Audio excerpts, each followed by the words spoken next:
He's pretty mentally weak in the ring. You know, as soon as things don't start going his way, Yeah. he starts to crumble and things aren't going to go his way. So I think he's going to crumble. Yeah.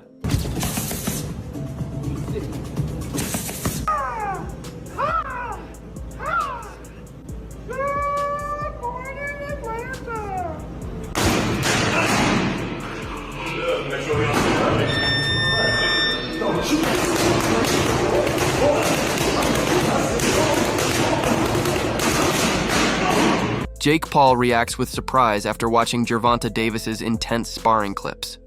Jake says he enjoys when people criticize or doubt him because it makes every fight more exciting. He adds that he is still training hard and staying focused. Jake confidently says that he has wanted to fight Tank for a long time, and now that it's finally happening, he truly believes he can beat him. Stand on business and say the other person's gonna win. I like it. So when it makes it fun. When he lay your boy out, you know what I mean? He's my boy too. I love Mike. I mean, Mike will move from this side to this side without you knowing exactly at which move. Showbiz, the adult, reacts strongly to claims that Gervonta Davis accepted the fight with Jake Paul only for money. He explains that the situation is more complicated than people think. Jake himself mentioned that the fight contract includes a special knockout bonus, which completely changes the motivation behind this fight. If a huge bonus is attached to the knockout, it means Tank will give everything and will never risk being the one who gets knocked out. Showbiz says the fight is not just about pride, it's about both money and legacy. He explains that people are ignoring the mental side of it. Tank is a proud fighter, and the thought of being knocked out by a YouTuber turned boxer is impossible for him to accept. So when critics call it a money grab, they are missing the point. There's a real competitive fire in this fight. Tank's reputation means more to him than any paycheck. Jake's comments about the knockout bonus may have made the fight even more personal and intense. You guys told me that Gervonta Tank Davis is just taking this fight for a payday. He's just trying to get to the bag.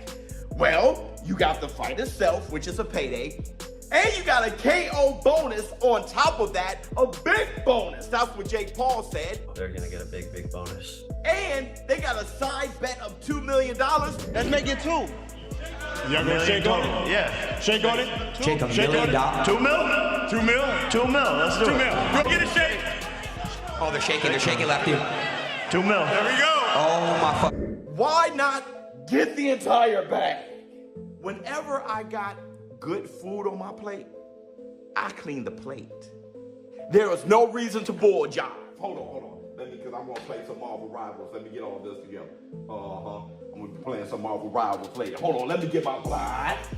2 sugars, no cream. And yes, no cream. Because I'm fired up today. I got on the scale today and I'm 209 pounds, okay? You guys know that I'm on the fitness journey. I'm showing you guys my video journal. And I started at 217 pounds when I started all this 12 days ago. And I'm telling you, I'm seeing faint abs. Hold on, the faint abs. Woo! The faint abs! The faint abs! The faint abs! I'm telling you, it'll be back. I will be back. I'm on my Terminator shit. And when I'm done, I'm going to tell you guys my secret and exactly how I did it. I'm talking about step by step, everything. I'm going to be in great shape like I was. When I turned 45 and all the gray in the beard, I was just like, it ain't over, bro. It ain't over. Hold on. Let me. Ooh. Dr. Doom. Okay. All right. But listen. A lot of you guys calling this a fake fight and all this shit. I'm going to quote one of you in the war room. I forgot, one of my show business partners said, was it Justin Hill? I forgot who it was. You guys said, something like, and if I misquote you, I'm sorry, but it was dope. You said something like, if this is a fake fight, it definitely has real consequences. I keep telling you guys, man, if it goes on their real record or not, whatever it is, you know what you saw. It's just like Ryan Garcia versus Devin the American Dream Haney. Devin Haney is still undefeated, but we know what we saw. You cannot erase what we saw. If Jake Paul knocks out Tank Davis, there's some real circumstances. The shit goes viral, and I'm going to lose $10,000. Jake Paul isn't just going to win in this exhibition. but he's also going to get a knockout bonus and an extra $2 million. Robert Garcia looks at the situation with the experience of a veteran. He says there's nothing technically wrong with Tank fighting Jake Paul. It's his career and his choice, but the timing doesn't feel right. Garcia explains that legends like Mayweather, Tyson, and Pacquiao only started doing exhibition fights after they had already built legendary careers with major titles. Tank, however, hasn't reached that level yet. Fans still expect him to take on big names that define greatness, like Shakur Stevenson or Devin Haney. Garcia says the frustration isn't about this fight itself, it's about what it represents. Instead of proving his skills in tough matches, Tank chose an exhibition-style fight with Jake Paul. To Garcia, it looks like Tank is skipping an important chapter in his boxing story. He believes Tank is talented enough to earn respect through legacy, but taking shortcuts through flashy events can hurt his image. For Garcia, this fight feels premature, a show meant to entertain, not a step toward true greatness. They stop the contest before something like that, but I don't know, what's your just take on the whole thing? I'm not very interested. That doesn't excite me. I know it's going to do really good numbers. I know they're making a lot of money, which is good for them, good for Tank, because in boxing, that's what everybody looks for. I think it's, the good thing is they announced it as an exhibition, which is, I'm okay with it. Everybody does it. Mayweather has done it. Ali did it. The only thing, my personal opinion is Tank, they all did it when they had already accomplished so much. They already did so much. Mayweather did everything in boxing and accomplished everything. Muhammad Ali did the same, and many others that have done it. I think Tank never gave us the fights that we really wanted. Never really gave us those challenges. He never really challenged himself. He didn't give Rhodes that rematch, which he should have. Mayweather did it when he had a hard time with Maidana and Castillo. Right away, he did the rematches to prove everybody wrong, and look at what he did. He beat him clearly. So Tank should have done the same. He didn't. That I could criticize, but then at the end also, if you're making 30 to 50 million, I don't even know what he's making to fight, to have an exhibition against just Jake Paul, I would have asked, I would do the same. No one would say no to that. If I had one of my fighters get an offer to fight a big celebrity, a big YouTuber for $20-30 million, I would probably do the same. So I don't blame him. It's boxing. At the end of his career, 20 years from now, nobody's gonna care how many belts he won or who he fought. Bernie the boxer gives a blunt opinion on the matter. He mocks people who say they're happy for Tank making money, saying they're missing the real issue. Tank isn't broke. He's already one of the highest paid fighters of his generation.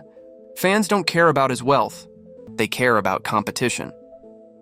Bernie explains that fans watch boxing for excitement, skill, and rivalries, not to celebrate paychecks. He says the real story fans care about is what happens inside the ring. For example, if Lamont Roach beats Isaac Pitbull Cruz, that would mean something real, because Pitbull is known as Tank's toughest opponent. If Roach wins, it raises serious questions about Tank's standing among fighters. Bernie insists that Tank needs meaningful fights to stay respected. Money fights like this one with Jake Paul might pay the bills, but they don't build legacy.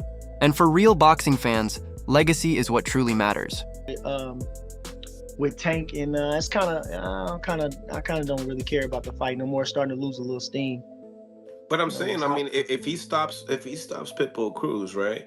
Don't you think that people would want to see, Lamont and Tank more due to the fact that, Tank had a hard time with Pitbull? No. I think people just want to see Tank versus Lamont because Lamont, he had a hard time with Lamont. It's just like Devin Haney and Ryan Garcia. People just like controversy. People just like, you know what I'm saying? So people like to see finished business. They don't want to leave it unfinished.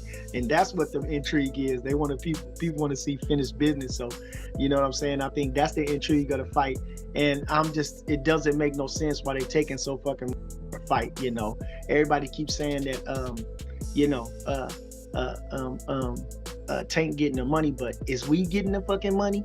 Is we bidding there for the fucking money? Is he gonna give us some of the money? Are we waiting on him to feed us any bit? No. I want what I want. Fuck that. I'm selfish. I'm a fan. I want to see the fucking fight. I don't want to see no fucking circus. You know what I'm saying? So for everybody saying, oh, he back, who gives a fuck? I hope he do get him. He already rich as fuck. He already won 30 million in the last fight or something. He got more money than I'm ever gonna have. I don't give a fuck. I want to see the fights. I'm a fucking boxing fan. I want to see a fucking fight. I don't want to see no fucking farce. Fuck. Motherfucker count another motherfucker pockets. They all getting paid. These motherfuckers getting paid millions. Boy, we making how much? 60,000, 40,000 every motherfucking day. Going to work 9 hours a day and shit, and then coming home come on, waiting on income tax and shit like that to get some big bread. Come on, man. I'm talking about the average person. That's it for today's video. Stay tuned for more updates.